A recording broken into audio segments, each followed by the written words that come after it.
Once a devotee asked Bhagwan Sri Ramana Maharishi, what if one meditates incessantly without actions? Bhagwan said, try and see. The predispositions will not let you do it. Dhyana, unbroken meditation, comes only progressively with gradual weakening of vasanas, latent tendencies by the Guru's grace. The intellect, buddhi, is the basis of the astral body, sukshmana sharira. It is only an aggregate of certain factors. What else is the astral body? In fact, without the intellect, no kosha sheet is cognized. Who says that there are five koshas? Is it not the intellect itself? There is no kind of sorrow for one who leaves off seeing through his physical senses and begins to see everything as his own self. Further, this grief of the loss of his wife doesn't indicate real love.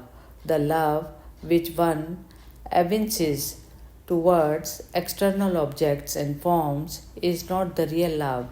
Real love has always its abode in one's own self. Devotee asks, there are beautiful colors in meditation.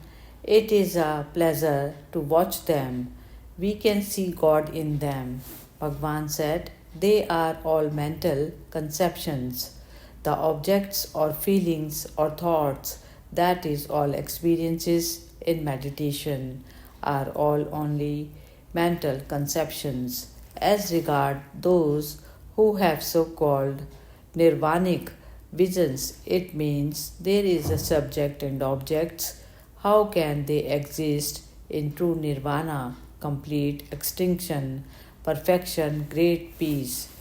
When Sandarsha Iyer, a local teacher, described yogic experiences including visions of light, ringing of bells, etc., which he was having, Maharishi replied, they come and they would pass away.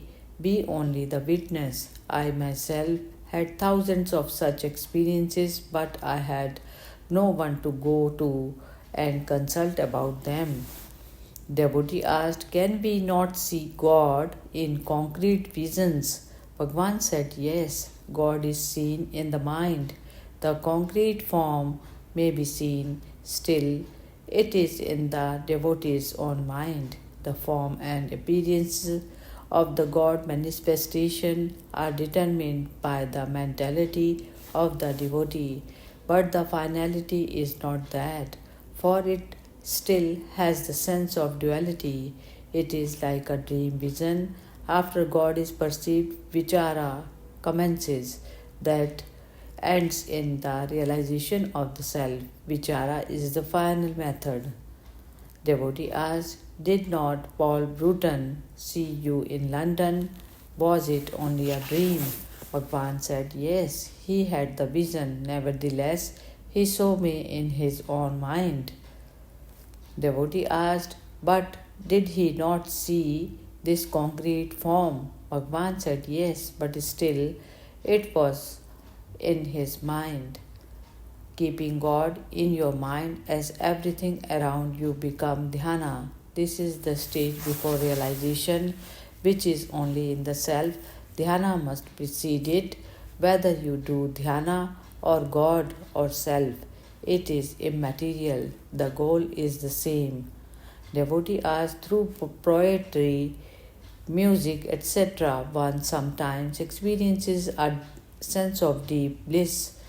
Will practice of this lead to a deeper samadhi and ultimately to a full vision of the real?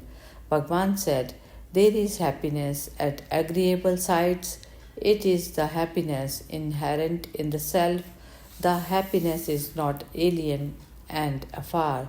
You are diving into the pure self on occasions which you consider pleasurable. That diving result in self-existent bliss, but the association of ideas is responsible for foisting this bliss on other things or happenings.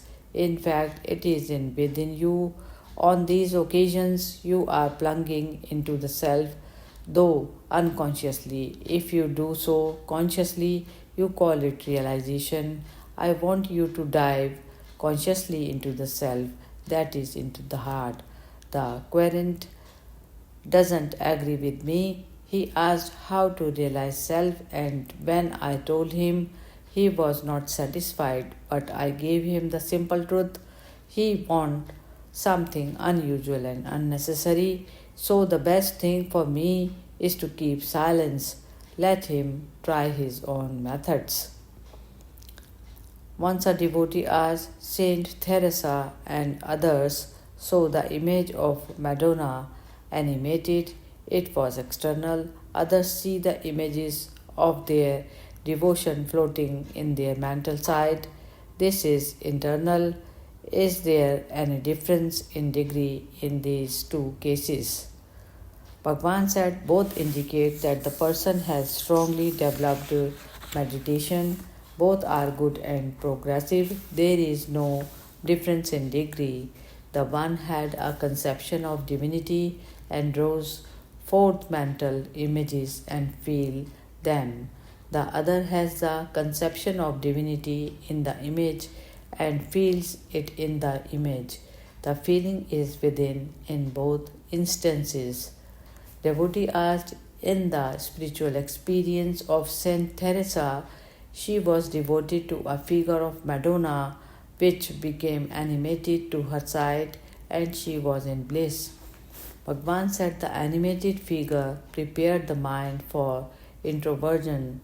There is a process of concentration of mind on one's own shadow, which in due course becomes animated and answers questions put to it. This is due to manobala, power of mind. Whatever is external is also transitory. Such phenomena may produce joy for the time being, but abiding peace, that is shanti, doesn't result. This is attained only by the removal of avidya, ignorance. Hari Om Tat Sat.